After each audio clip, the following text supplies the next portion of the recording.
Course FMP. So, when you're ready, Mantas. Right, so for my first idea, I've decided to carry on with my previous project, which will be an interior architectural visualization of a first floor plan. It will be mostly based on a modern structure of a 21st century rather than a old 20th century one. My initial interest came from when this part of the college was being built, because you could see like a 3D model of a 360 pan view of like around the whole college and basically what it was going to be, and that kind of spanned my whole interest of what I wanted to do throughout this whole course. My second idea would be a recreation of a Red Dead Redemption's 2 homestead environment. The reason behind this is because I recently started playing this game, and obviously for anyone who's played it, the environment within that game is amazing, and obviously the many assets like the homestead, it blows my mind with it. And obviously if I was to do that idea, I want to recreate a homestead looking environment, and obviously everything surrounding like the trees and the posts and everything to do with that. My third idea would be similar to the first, however it would be an exterior architectural visualization. However this time it would be more of an apartment complex, whereas the first one is obviously the interior of like the first floor plan, and by an apartment complex obviously there will be a lot more assets, and with that this would be a much bigger environment by that sense.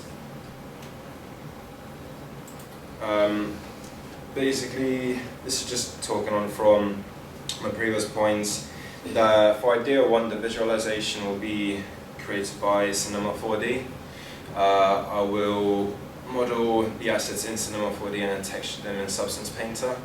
And I was thinking of putting everything into Unity, and then obviously working with lighting, as that is a very, very big part of how the final design will look.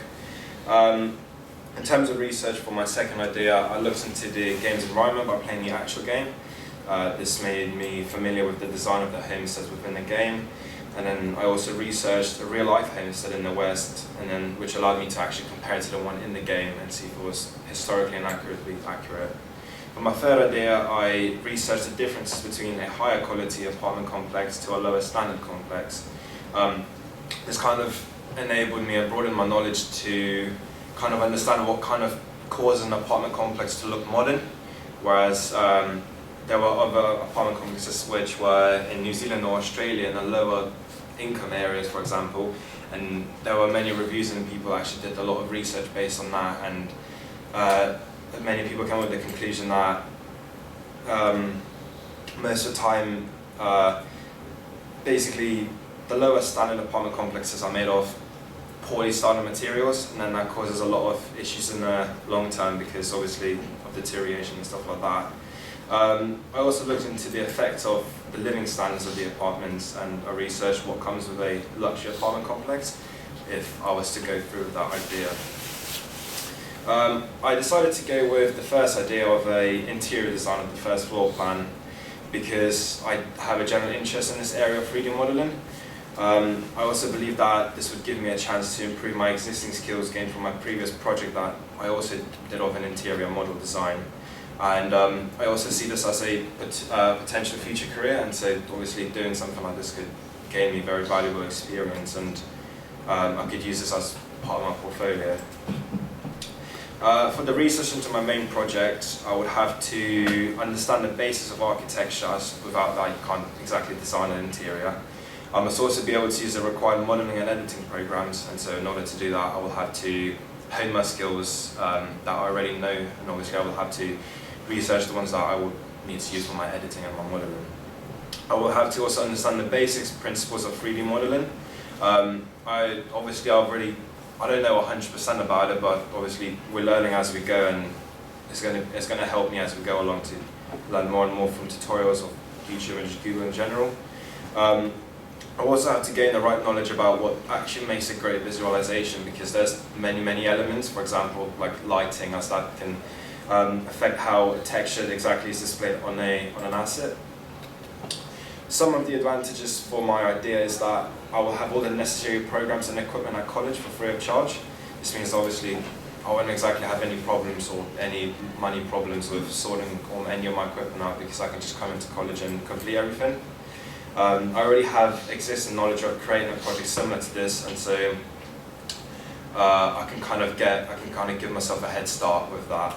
Also, some of the advantages is that I have a good way to introduce myself into new softwares that I've not previously used before, such as 3ds Max, which I'm thinking of using for a couple of assets, as within the architectural industry it is becoming kind of the big program that everyone uses for it, and so obviously showing evidence that I've used that's kind of good, as that shows people that I do have experience of using it.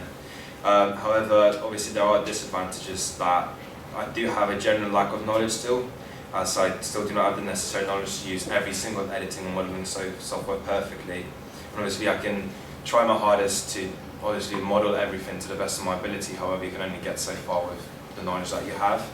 And another disadvantage is the time frame.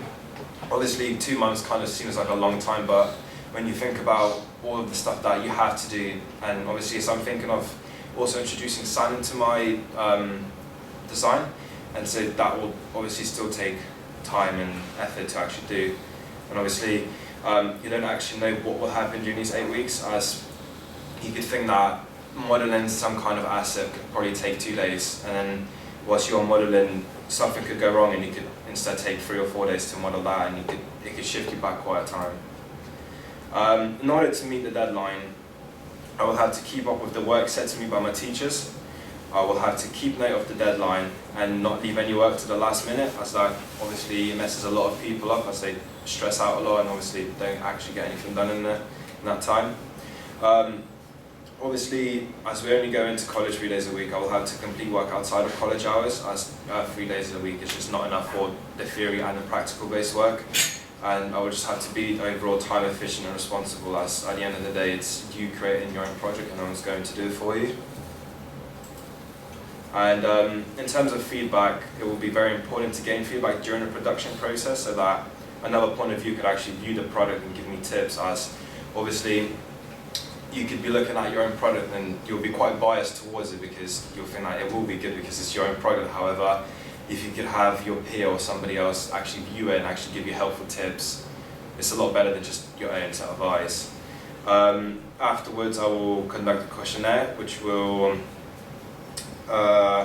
give me important feedback from different parties, and the questionnaire will help me understand if the project overall has been a success, as there will be numerous questions that will kind of ask the specific parties if what I have created is specific to what I have wanted to create. So, yeah, any questions? Cool. Yeah. Do you have a certain building in mind, or are you going to create like a composition yourself?